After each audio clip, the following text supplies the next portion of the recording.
Ei, coisa fofa. Ei, você já tinha filmado, sabia? Ei, vai bater os parabéns no meu amor. Coisa linda.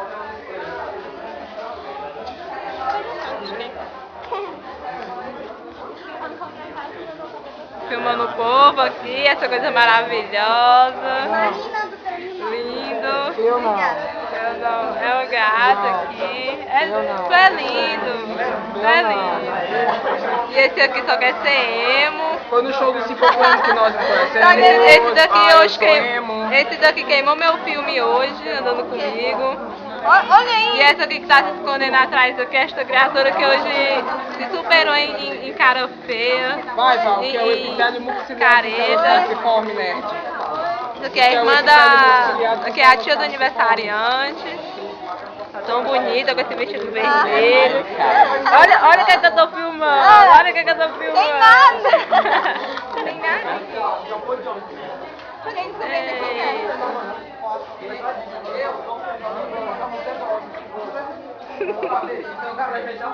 Val, faz outra careta aí pra finalizar, vai, só mais uma. Ai, botando no nariz. Vai, Val.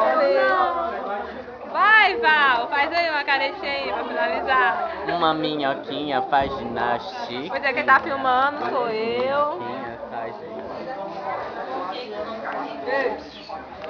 Bora, cadê? Aqui é a mãe do aniversariante. Aqui é a roupa dela, estilosa. Olha aí, olha o que é que eu estou filmando agora. Fernanda Cabral.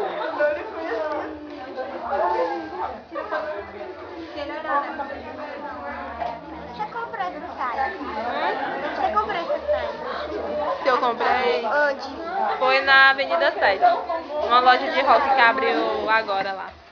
Rock? Hã? Loja de rock?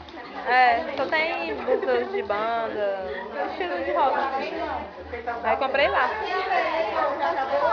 Foi 15.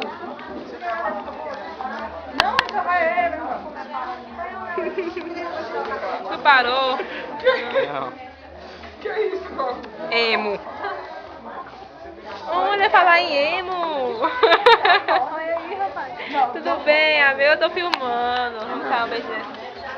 Essa coisa linda. Cadê o cabelo vermelho, o louro? Agora como é que tá? Deixa eu ver. Agora tá preto. Ah, não, mochada. Pintou, foi mais Eu me revoltei, dessa vez eu me revoltei. Ai, É foi. rebelde, não é emo, não. Eu tô filmando os peitos de todo mundo, não sei por quê. Os peitos. É.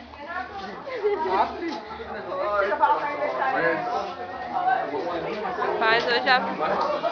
Eu vou dar pause aqui, ó.